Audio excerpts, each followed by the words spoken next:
Hey, Coach, I'm so excited you found us on YouTube. Make sure you subscribe down below, hit the bell up above. That will take care of everything you need. Also, make sure you go down below and check out teachhoops.com for coaches who want to get better. If you're looking for resources, if you're looking for a one-stop shop, if you're looking for everything that will make you a better basketball coach, you can find it down below at teachhoops.com. Have a great day. All right, welcome to High School Hoops episode. I have no idea. You like this? This is what I do now. I have a fidget spinner and I have poker chips that I'm like play with when I'm not sleeping at night. It's not even basketball season, Coach, and I'm not sleeping.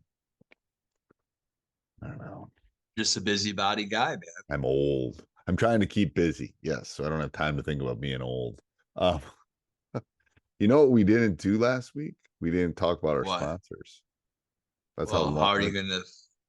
How are you gonna figure that out? I'm gonna have to fix that. I'm gonna have to go back and fix that. But before we jump into today's podcast, you didn't say anything. Before we jump into the podcast, I'd like to give a big shout out to our two sponsors. First of all, Dr. Dish, the #1 shooting machine on the market, bar none. Go over and check them out. They will give you $450 off. Just tell them that Jake and I sent you. High School Hoops, Coach Unplugged, Teachhoops, whatever you need, they'll know. And then also go over and check out teachhoops.com for coaches who want to get better. The one-stop shop. It is I don't know, Amazon Prime for basketball coaches. It's everything you need.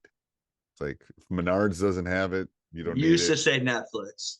I did. I don't know. I haven't watched Netflix.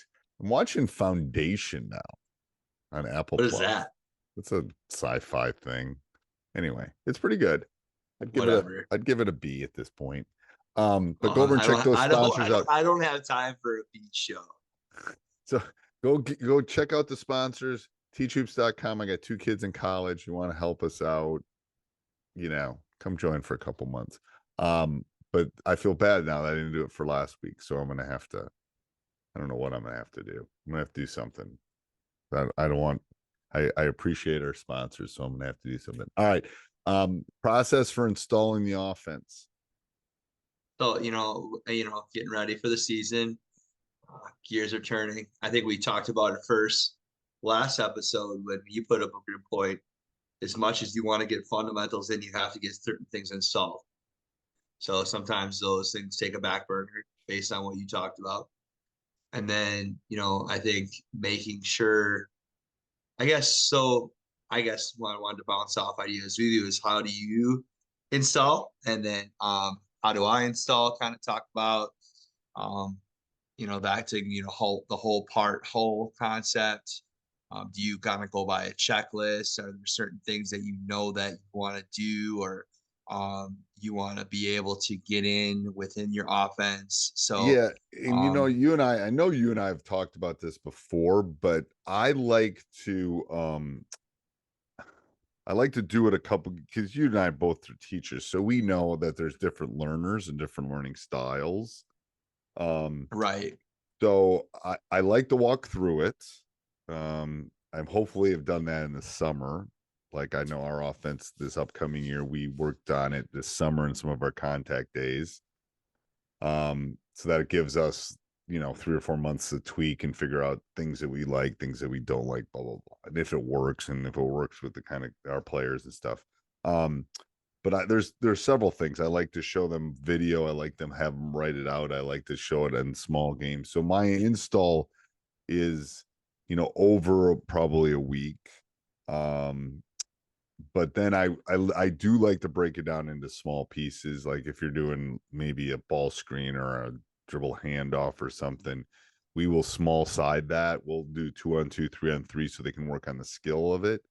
But the most effective way for me is, the walkthrough is fine just because I want them to see, spots on the floor. It's more of a visual thing. But I like going live and I like letting them go at it for like a couple minutes, especially early. Because then I can just say, once they've done it and I've seen, well, this is working this. So I have like my little black notebook I carry around, and I'll just, I'll break them up into 2 groups. We'll just we'll call it offense X, because I'm not telling anybody what we're doing. And we'll run offense X for 2 minutes on the clock, or a minute and a half, or a minute, depending on how good we are at that point. And then I'll just jot little notes down. I'll let them go. The coaches will jump in defensively and things like that. Because then what happens is my progression is then I go home and go, okay, this skill set we're not very good at. And then I'll break that skill set down. Because I could sit here and do drills from now till ever but maybe we don't need work on that specific skill. Yeah, and ultimately, once hopefully you've selected an offense that kind of enhances your skill set for that season, correct? Better if I've done it right. Better. Now, So I can tell you, you're not going to be doing skill development to try to make that offense happen in the part of the year. No. Now, I'll tell you the worst experience we probably had was post-COVID, when we didn't play for a whole year, and we spent a whole year developing an offense, and week 2 weeks in, we threw it out. Because what we thought we had and what we thought would work didn't work. So it's got to be a laboratory a little bit. Now, again, I think we were talking about this last week. We're under the crunch, right? We're under a crunch of, like, we only have so much time. 6 days or 8 days, and we got to play. So I'm not putting in all the layers. I'm putting in the beta version of, here's what we're going to do. Now, if it's brand new and I haven't done it at all before the first game, then or even seen it live, that's why I think the summer and your contact days and off season has to be time to use the laboratory as much as you can. Nothing's perfect. Summer isn't the same as season, but and I'm not sticking with it. I don't know if this is PC anymore, but I'm not beating a dead dog. I'm not, like, it's over. If it doesn't work, I'm throwing it out. Right. So I love dogs, dude. Don't send me any emails. So was it don't beat a dead dog with a noose? Yeah. I don't even remember what the expression is. I don't know. I think one thing it becomes a little bit muddled or sometimes difficult is finding a way to get into your offense through the transition piece. In that flow, sometimes I feel like there's a disconnect. So I feel like that's a hard piece to try to get from. You want to go fast, but you want to also have a natural flow in your offense. So that's one thing I've been working on right now in October. And, right now we're in September because we're pre-recording all this stuff, is how do I get a natural flow of what I'm going to be running this offensively? I'm not going to let anybody know right now what I'm doing offensively. And I've worked a little bit on the summer with it, but it's like I'm having that gap of how do I naturally take it from the ball hitting the rim from one side and bring it into the other side in a smooth rotation.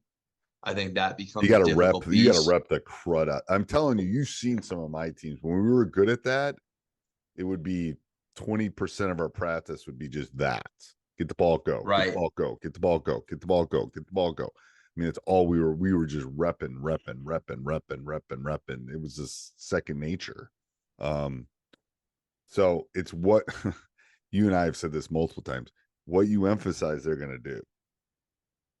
And right. If you're emphasizing, so I think a part of it too is you gotta try to be not doing a lot of, your install has to mimic a lot of full court. I think a lot of times when people are that's what the point I was trying to make then is, I think often we need to be doing things in an authentic manner, which I'm saying I've seen this in watching coaches practice where they'll run a possession and then they'll stop and then they'll switch it over or run at half court and they'll stop, right? That never happens in a game, right? What I'm saying is, like, it's good for the initial install to just play in that half court 100%. Like, but of the, let's say the entire season is 100%, that's like a half of 1% is you doing correct. That. The game is simple for all the listeners. Game is simple. You're either on offense, you're on defense. You're transitioning to offense or you're transitioning to defense. That's correct. It. That's the entire game.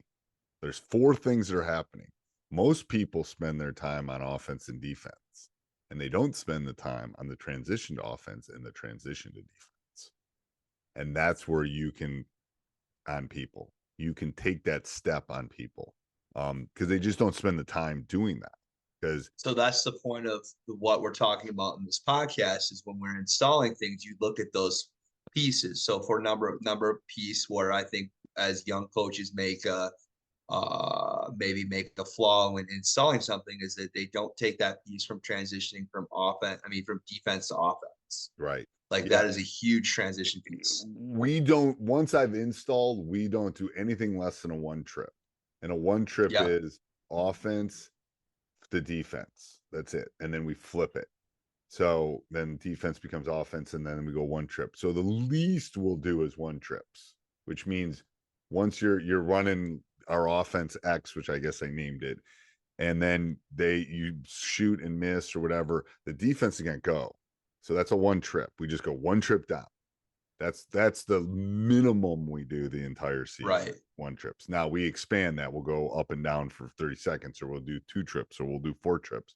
We'll go up, back, just so we can work on some stuff. But the minimum now, in like you said, initial install, we're doing a lot of we're just staying here. We're gonna work here. Let's figure this out. And then, but that is such a small percentage because it doesn't happen. Like you said, it doesn't happen in a real game. The last thing I wrote in my notes when I created these topics and emailed to you is the one reason I wanted coaches to know is like, what happens? What do you do? What is your counter when teams overplay or take away the special actions? So I think that's really important when you're installing something offensively. What are you doing to counter when they hedge your flex screen, when they trap your ball screen? Like, what are you going to do to counter when they're taking away your primary actions? I think that's really important to think about when you're installing an offense, is having some counters to that initial action that is your key action. Yeah. Does that make sense? Yeah, I think it's a yes. And the thing is, you need a counter for everything, but you only need one counter. Like if they overplay, you're going to backdoor. Backdoor cut. And again, you're probably not going to get that in before the first game. I'm just saying, let's be real about where we are. You can't get all the reads in your offense in 6 days unless you've been running it for 40. I mean, it's just not it's not the reality. So you got to get the basics down. You got to learn to, crawl before you can walk usually. So yes, I agree. Those counters got to come, and they have to be, because we all have them. Like, you deny the wing, what are we going to do? Are we going to ball screen? Are we going to backdoor cut? Are we going to V cutter? What are we going to do? But don't freak out as a coach if you don't get that in by that first game, by that first week, by the whatever it is. It's harder than you think, in my opinion. And I would say that you're going to be tending to have more counters as the season progresses, because team's going to have more film on you. They're going to see more action of you, and they're going to spend more time being able to look at you and how to play you early on. Teams are overall just getting their own stuff in, where as the season progresses, it becomes a scouting game and taking away your strengths. So I'm going to find ways to, shut you down, and then finding ways to counteract on that. Right. I agree. Okay. Anything else, Coach, on installing? No, it's a strategic process. I just think the big thing that we kind of talked about today was like making sure that you find ways of continuous flow in a full court way. Don't be always in the half court with your offense. Don't always. That's the lesson to take away. All right. Until next week, Coach. Hey, Coach. So glad you enjoyed the video. Subscribe and like before you leave. And also go over and check out teachhoops.com for coaches who want to get better. It's got everything and a roadmap for you to become a better basketball coach. So go over and check it out. And let's head back to the next video, wherever that would be.